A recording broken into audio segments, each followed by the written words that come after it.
And hello again, and here we are back in my garage for part 4 of the new Kawasaki Z650 RestoMod project. So to recap, in part 3 we completely disassembled the rolling chassis right down to the frame, and during that process I tried to fit a more modern 4-pot caliper from a Yamaha to the front forks, and guess what, it didn't fit. And we decided that to make them fit, we had to space out the discs away from the mag wheel. Having worked that out, it then turned out that the discs on that front end were completely worn out. I couldn't reuse them, they were scrap. So I found a suspiciously cheap pair of modern R6 floating discs on eBay. I bought them, they turned up, they've arrived, and it turns out they're actually really nice, so I'm really pleased about that. They're now sitting in the car waiting to go to Jeff's workshop, where he's going to make the spacers stroke adapters to fit those discs and the calipers onto the original Kawasaki Z650 front end. But also, while we were working on the frame, we saw a big problem with the swing arm. It had some very deep gouges in it from a crash, no doubt, in the past, and in fact I'll show you a photograph of those gouges right now. And so I took that swing arm to my mate Jeff the welder, who's just down the road here, and he's done a great job of repairing that damage. He filled those gouges full of weld, ground it back, and then linished off and made it look like brand new. And I don't think you can tell, but there's the repair there. You can't tell there was ever any problem at all. And in fact I'll show you a photograph now of this area close up. And as you can see, that's really nice repair. So this swing arm can now go for powder coating. Now I was considering making a brace, it's an under brace for it, but on second thoughts I decided that's going to be too much expense, too much work, and it'll take too long. So for now we'll do without that. And in fact in the future I may well consider fitting a completely different aluminium swing arm to the bike. A lot of folks fit swing arms from, let's see, a Z650 or a Z650. A bit of work you can get them to fit, but I might do something a bit different, so we'll see about that in the future. So let's put that down there. So what's next then? Well, next I've got a busy day, and the first thing I'm going to do is pack away all these parts and go and see Jeff. So let's continue the video when I get there. So here we are, Jeff, in your workshop. I just turned up and had a cup of tea. And in there we have my discs that I just got from eBay. These are post 2015 discs from an R6. Oh, they're R6. And so if you open it up, you might be quite impressed. And hopefully these are the discs we're going to fit to the front wheel of the Z650, which is down there.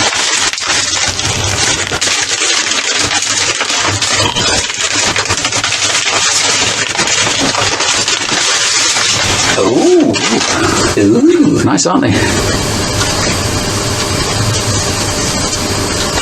Bit of bluing on them, but he's guaranteed that they're straight, they're not buckled, are they? Not as far as I know. The only way I can bolt it up and test it is to pop it in the jaw of the lathe and spin it round. And I don't think it'll be a small one. Well, to be honest, I mean the floating discs, so they shouldn't really buckle. They will. Did them or no? I don't think so. I don't think it really matters. No. Then sometimes you get them. The calipers on that bike. The calipers from those discs from late model R6 are actually monoblocks, but it doesn't matter because they're the same size, they're like 310. So in the box here, we've also got some more nice things. Oh, clapmeters. Yes. Clapometers. Yeah, let's be quick because my batteries are wrapped up on it. Oh. And what we have here are gold spots. Now I've sprayed them in some material which might, that's just a bit of white preservative, yeah. So they hopefully will go on. My dog has no doubt been nearby. On the caliper, yeah. So those are calipers which will go on the front end of the Z650, which is behind you there. I can see it. And the discs, so hopefully work with that. And the wheel is down there, so you've got to make up a adapter to go to make those discs fit that wheel. Okay, so that's one thing. Let's get it up there.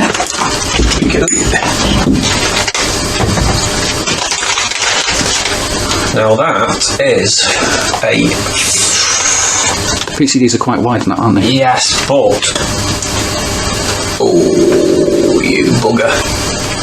Oh, let's have a look. Mate, it doesn't matter what I'm going to have to do here. Well, you can't see the bolts beneath anyway, so it doesn't matter. Yeah. As long as it's not interfering with each other, we're okay. Yeah, but to fit them on, what we need to do, we can't. Just carry on.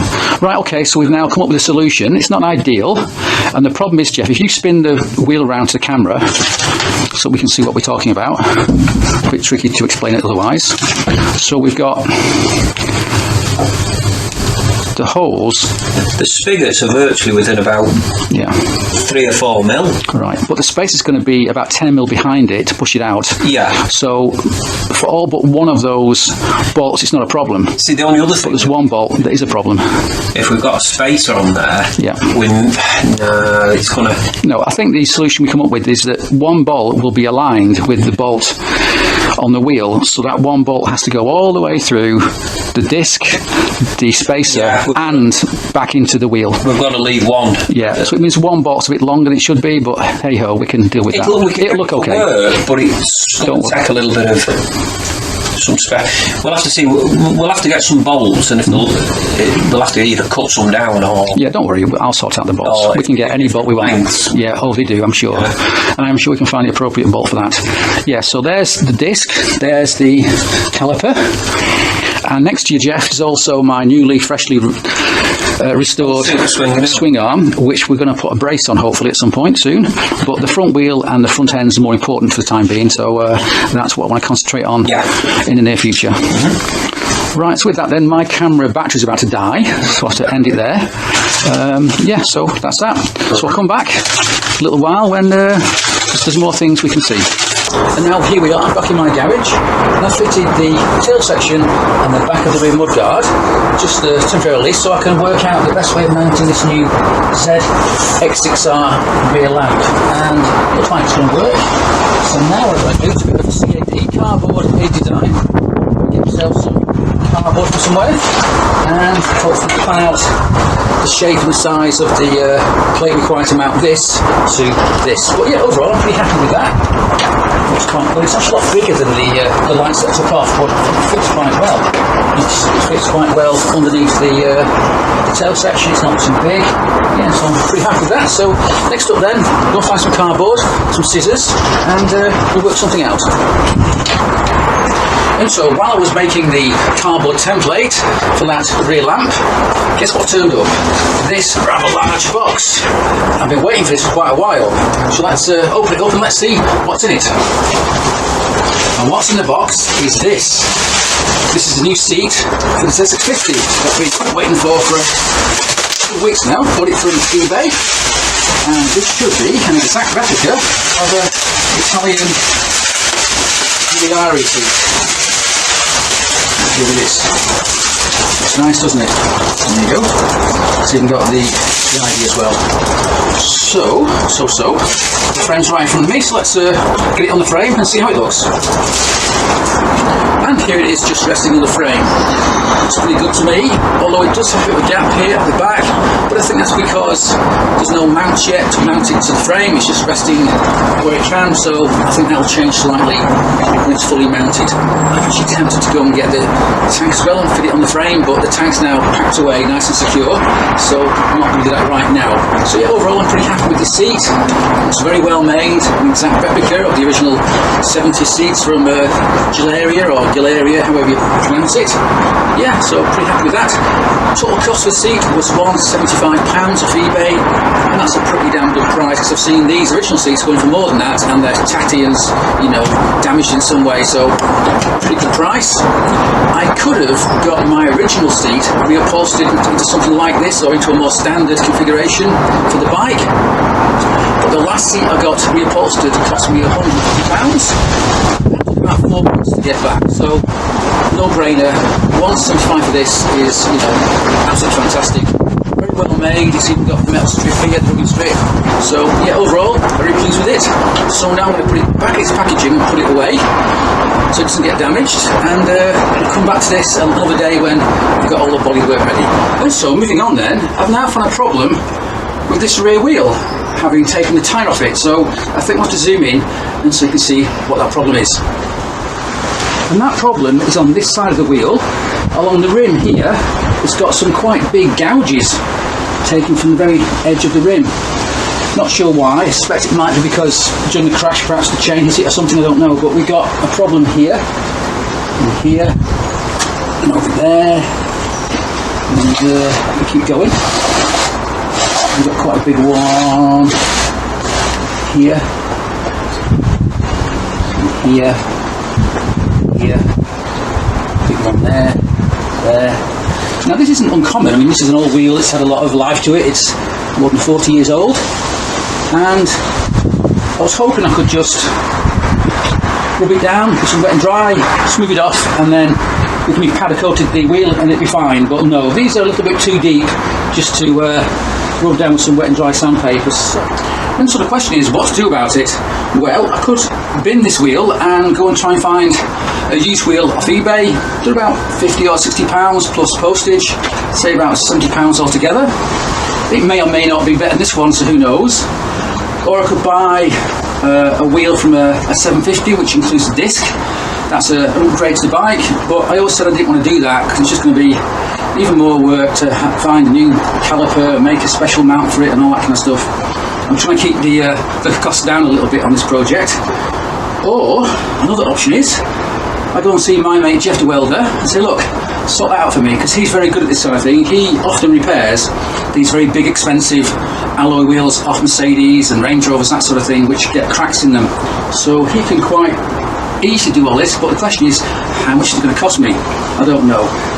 There's quite a lot of problems. It's not like one or two, there's quite a lot of them. So I'm going to go and see him in about half an hour's time and get his opinion, and hopefully if it's not too expensive we'll get him to fix up these problems. After that then of course it can go off to be powder coated. The front wheel right now is at Jeff's because he needs that to make the spacers to fit the big R6 discs to the front end of the bike. Yeah, so this project's starting to get a few more problems and starting to get more expensive, but we'll carry on. So let's see what Jeff says. And now here we are, it's the next day, and as you can see, I've got the wheel back from Jeff the welder. He's now gone round all these problem areas, all the nicks and dents and whatever that were in the edge of this rim, repaired them, welded them, ground them back, and yeah, it's looking pretty good. I think I'll just go over this now one more time with some fine wet and dry sandpaper before the wheel can go off for powder coating. So yeah, pretty good job. The cost of this thing was £20, which for me was mates rates, but even if it was double that as a standard customer, you know, I couldn't buy a second-hand wheel like this off eBay for anywhere near that price, so it's well worth repairing what I've got rather than trying to find something better online.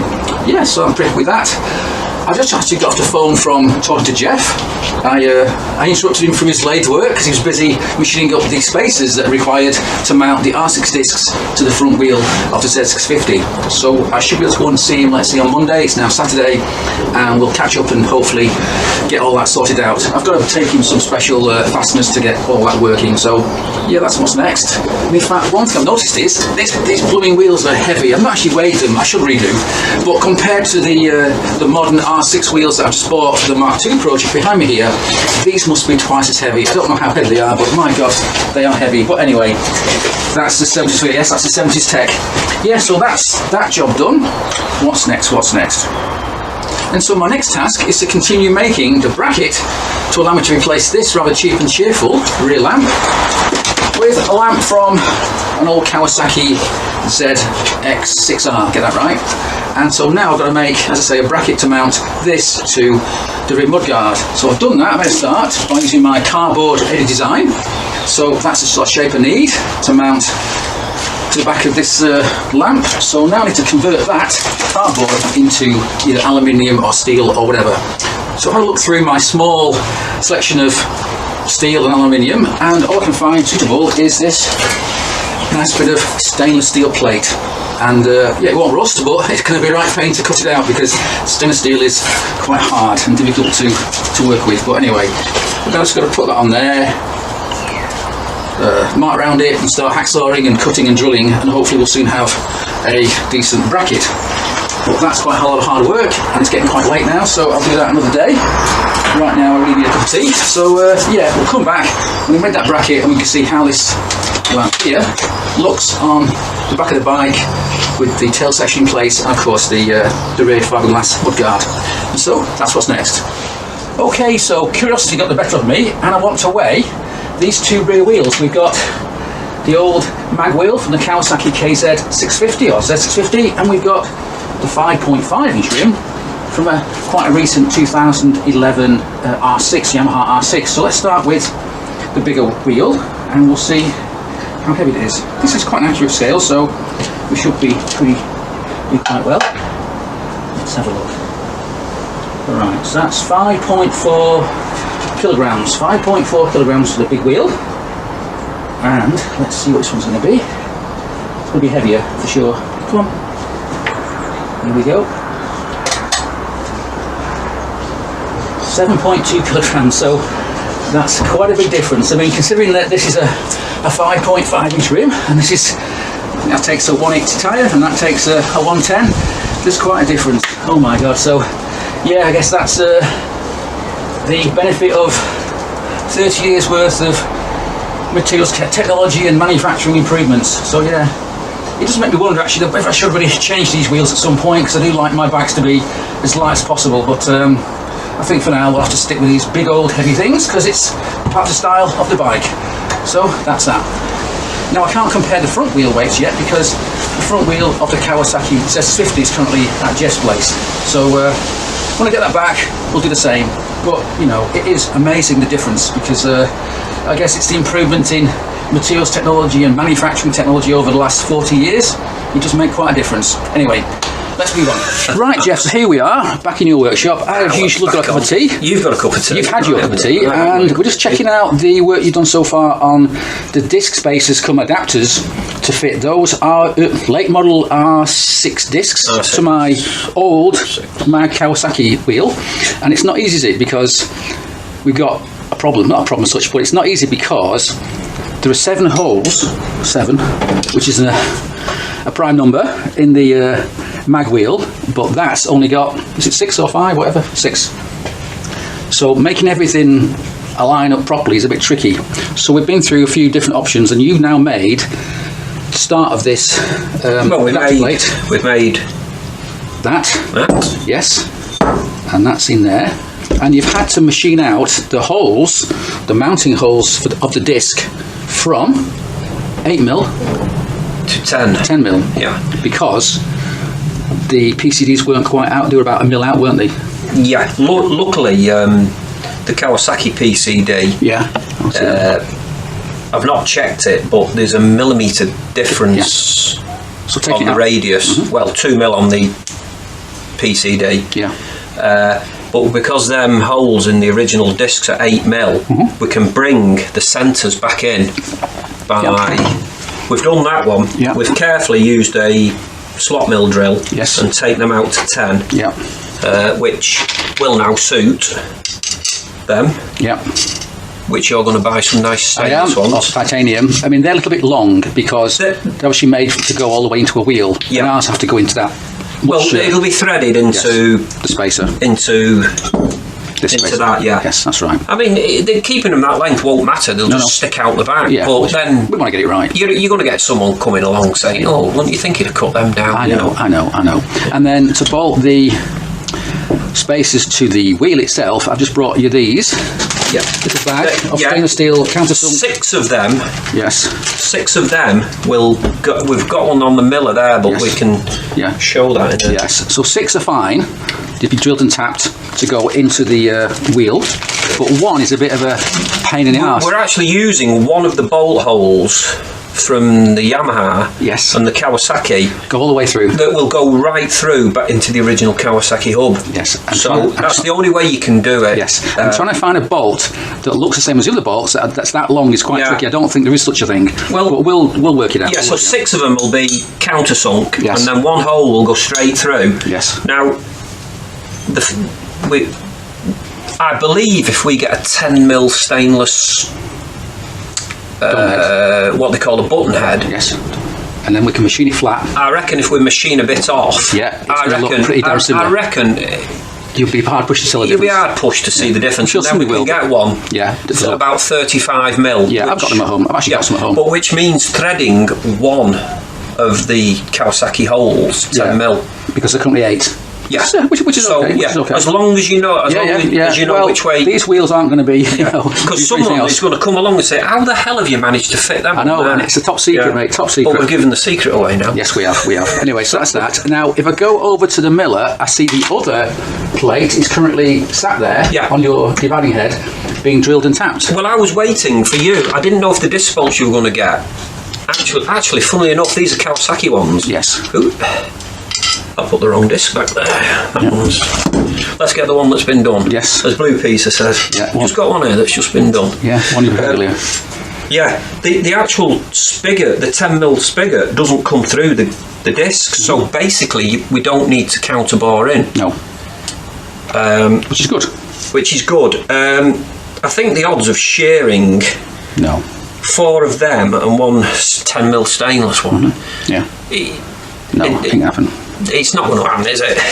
Before anybody says that stainless steel bolts aren't quite as strong as mild steel, yes, but we'll be buying the top spec stainless steel bolts, or even titanium, which will be fine. They are strong. It's fatigue. It's fatigue resistant. Well, titanium's pretty good. Yeah, and titanium suffers the same. Yeah.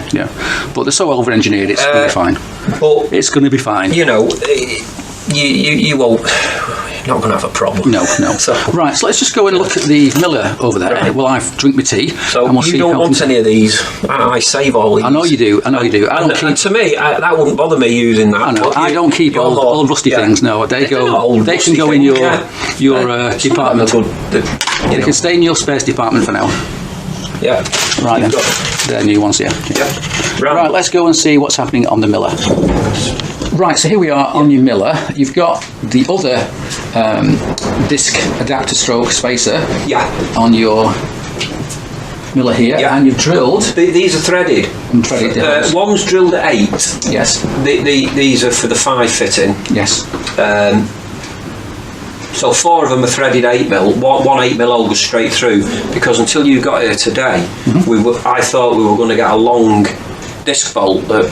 But I think the chances of getting one. I don't think we can. I think you're going to struggle. I don't think anybody makes a bolt that long. So we've come up with that plan now. Yes. What I'll have to do is that's a 10.5. What I was going to do with that is just go in and just take. Because I thought if the bolts just countersink it slightly. Well, what I'll do now is take that out. Yeah, you don't need that. Take that out to 10mm. Yes. And that's it. And then that's that done.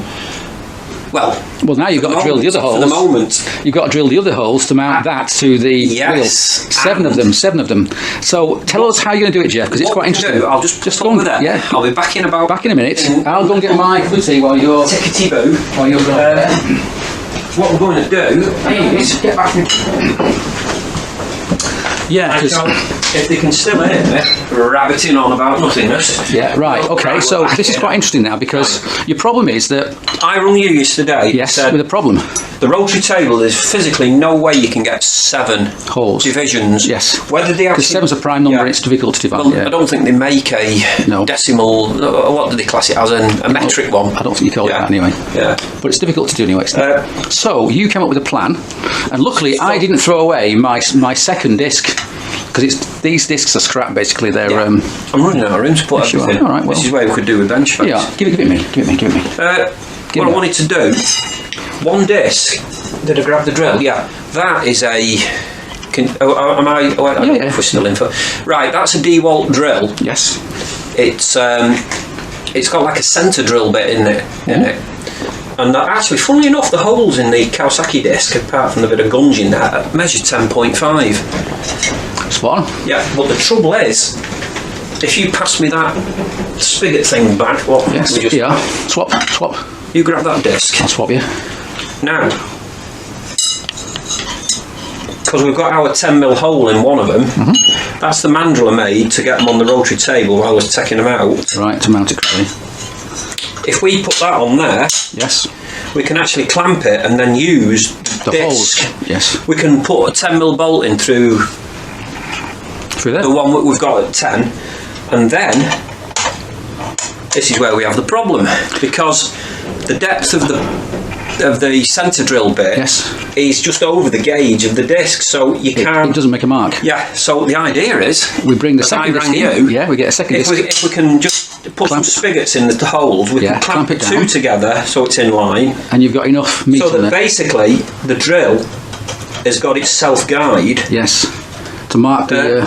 They're just a bit gungy in the holes. Yeah. So there, it's actually in the 10.5, and then you just touch it. Once we've got our centre drill mark, take it all apart, and away you go. We can then remove it, and it's done. Brilliant. Very clever. So that is our little trick to get our 7 holes back in it. Yes, because 7 being a prime number, it's difficult to get that accurately done. Brilliant. So it's a good job I didn't throw that away, because I was going to, but it's just a bit of corrosion. What I'll do is I'll get some little temp and get a couple of because they'll have to be fitted quite spot on, because that one doesn't quite fit on the spigot. Yeah, it's pretty full of rubbish and muck. And no, it's the spigot thing that's sat on it. Yeah, so I'm going to have to get that. I've got some temp. What I'll do is I'll put something 10.5 through about 3 of them. Yeah, and G-clamp them. It can't move. And then away we go. As you can see, and all that just so I can fit some bigger discs to my old wheel. Yeah, the jobs are. It's not hard to do. It's just the amount of little steps along the way. Steps, Yeah. Oh well, it keeps you busy. Keeps you busy. It doesn't have to keep me busy. Yeah, it does. Yeah, it'll be worth it when it's all done. I've just had a bit of a move round and dragged my Honda frame out. All right, okay, it's over there somewhere. We'll talk about that in a minute actually, because we can go through what you're up to. Yeah. But right now, this video is just about the wheels of my. Now everyone knows how this is going to get done. Top secret. Good. It's not anymore. No. And now here we are back in Jeff's shed, as you can see, on a very nice spring day. And I'm here to see progress on the front end of the Z650, as well as bringing in some new fasteners to bolt the discs to the wheel. Now looking at this, it seems like he's finished machining up the adapter plates to mount the R6 discs to this old Z650 wheel. And with that done, we're now looking at how to mount these Yamaha 4-pot so-called gold spot calipers. Now it seems one problem with doing so is that these calipers have quite a wide margin here between the two mounting points here. These are the bolt holes, and that means that when you try and mount it to this old fork from the 1970s, obviously they're way out, so what you have to do is probably mount it something like that. So the bracket will have to go from here through that hole there, through that hole, and then forward or up to here, and that's quite a big bracket, quite an ugly bracket I think. So Jeff was telling me that. In fact, it's just turned up. Ah, you're here. It's just turned up. I thought.